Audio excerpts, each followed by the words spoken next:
Olá pessoal, tudo bem com vocês? Esse vai ser o segundo vídeo de uma série de vídeos que eu estou desenvolvendo sobre programação em CUDA. O primeiro vídeo eu fiz mais uma introdução à inteligência artificial, falei um pouco sobre o CUDA, não me aprofundei em nenhum desses assuntos, mas foi mais assim, para dar uma introduzida, né, nos assuntos que eu vou estar tratando nos próximos vídeos.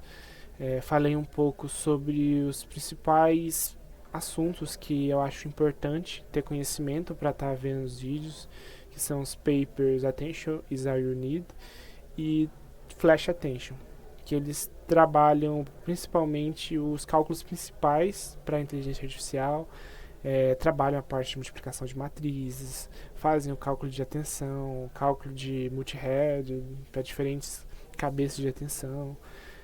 No paper do Transformer tem todo o processo de uma rede neural descrito, onde você consegue entender bem como que funciona. No vídeo de hoje, no vídeo que eu estou gravando agora, eu vou trabalhar um pouco sobre o CUDA em específico. Eu vou dar uma introdução ao CUDA e tentar passar como que funciona a codificação e como que funciona o processo de paralelismo que ele traz. O CUDA ele é uma linguagem igual a outras linguagens de programação, como C, C++, C Sharp, Python, Java. É uma linguagem que foi desenvolvida pela própria NVIDIA e que o intuito dela é trazer um suporte de API para programação em GPUs, né? Um dos primeiros assuntos que eu vou falar é isso, né? A gente está muito acostumado a programar e a fazer códigos em nível de CPU, que são os hardwares, né, das nossas máquinas, dos nossos computadores, notebooks. Porém, a gente tem as GPUs, que são como se fossem placas de vídeos que elas são especializadas para algumas tarefas. Né? As CPUs, elas são boas, mas elas são boas para muita coisa, elas não são especializadas em nada. E as GPUs, elas são muito, muito boas em coisas específicas. Né? Elas servem para a gente fazer alguns cálculos mais avançados, tem alguns códigos mais aprofundados que necessitam de maior processamento, e é aí que as GPUs entram. Esse site aqui da NVIDIA, né, esse livro, né, Programming, CUDA C Programming Guide, ele traz isso, explica como que funciona, né, o processo de programação em CUDA, traz os principais tópicos que você precisa saber e aprender sobre CUDA. Aqui a gente vê uma comparação entre a memória da CPU e a memória da GPU. Se a gente for dar uma olhada na hierarquia de memória de uma GPU, a gente vê principalmente três partes. Né? Deixa eu pegar aqui para vocês, para exemplificar.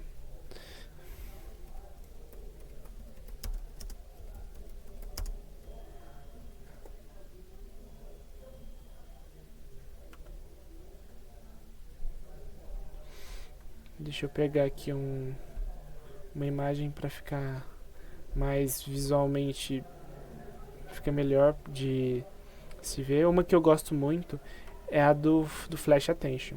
Né? No Flash Attention a gente tem uma imagem que exemplifica bem essa parte das memórias. Aqui. Em uma GPU a gente tem principalmente três tipos de memórias. A gente tem a memória principal, que é a DRAM, que é uma memória estática, onde que são... É como se fosse o HD, o SSD de um computador. Ela é a memória estática, é a memória tipo assim, que você consegue ter uma gama de informações, você consegue armazenar várias coisas nela, porém é uma memória de transferência baixa, é uma memória com pouca velocidade, é uma memória que você não consegue fazer grandes transferências, assim, transferência de dados de uma parte da memória para outra, entre GPUs, entre placas diferentes. Também é uma memória estática e lenta. Ela tem uma banda de transferência muito baixa, que é essa memória aqui, essa main memory, que é a CPU DRAM. Seguindo, a gente tem a HBM, que é a segunda memória, que ela é um pouco mais rápida. Todos os processos de processamento, de cálculos matemáticos, são todos efetuados nela. Porém, ela é uma memória que ainda não é muito eficiente por conta de seu tamanho, né? Ela consegue fazer muitas operações, mas ela ainda não é super eficiente, né?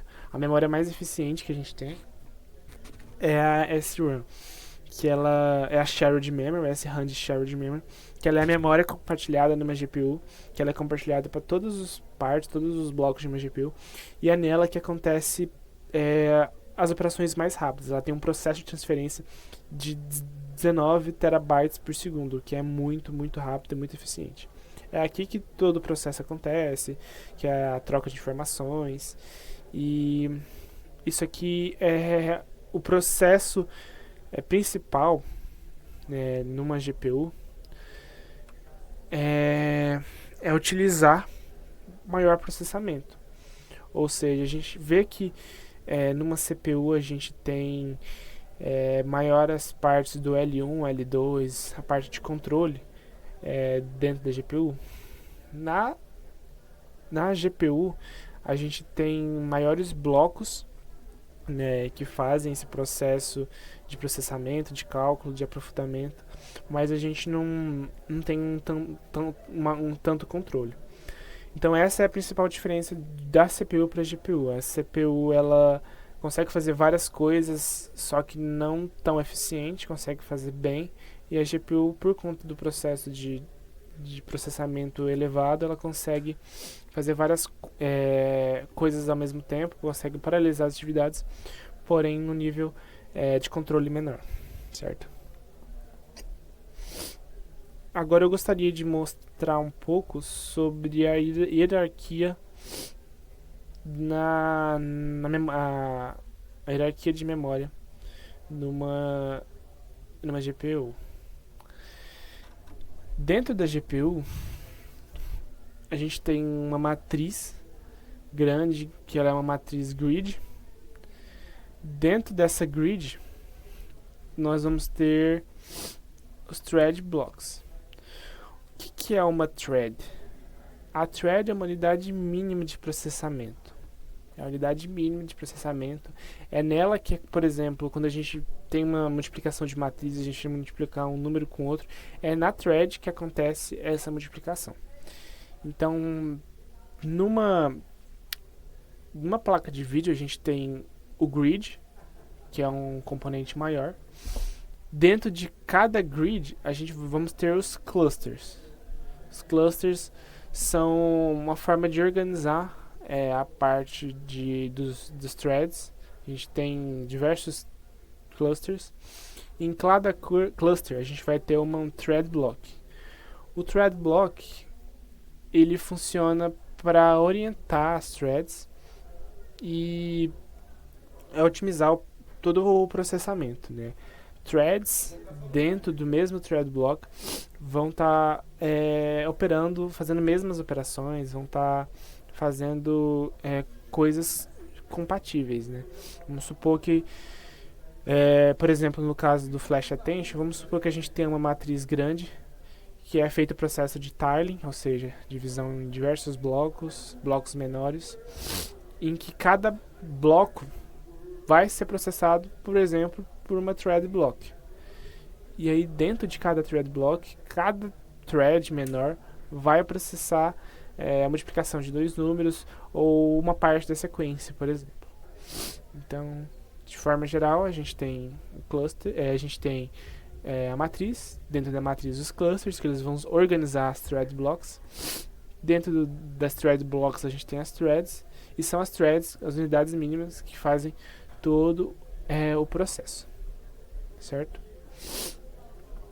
Aqui nesse guia a gente segue com um processo, né, ele vai seguindo metodicamente como que funciona a parte de memória, como que funcionam os kernels, né? Uma coisa importante é que no contexto de paralelismo e de multiplicação de matrizes, kernel ele é a função que ocorre dentro da GPU, né? Se a gente fizer um código principal main na CPU e lançar ele na GPU, a gente vai ter o kernel, que é o código, né, a operação na GPU, certo? Eu recomendo que vocês deem uma olhada, deem uma lida aqui nesse book. Ele é importante para entender toda a parte de paralelismo. Esse vídeo mesmo foi só para introduzir a essa parte de memória, mostrar como que funciona diferente tipo de memória, como que funciona a memória numa GPU. Nos próximos vídeos eu vou trabalhar um pouco mais sobre a parte de codificação, mesmo em CUDA. Eu vou passar aqui alguns vídeos que eu acho que são importantes para estar entendendo a parte de codificação. Em CUDA, a gente opera a partir de uma linguagem base, que no caso é o C++. Então, o CUDA ele é uma programação, uma programação com base na linguagem C++. Então, um dos pré-requisitos para entender um pouco da programação em CUDA é ter noções básicas, pelo menos, do C++. Porque é a programação em C++ com suporte à GPU, certo? Bom, é isso. Deem uma olhada um pouco no C++, que nos próximos vídeos eu vou trazer tanto a parte introdutória de C++, para quem nunca viu, tanto a programação em si mesmo, para CUDA, que é o processo de paralelismo e programação nas GPUs, certo? Espero que todos estejam bem e até o próximo vídeo.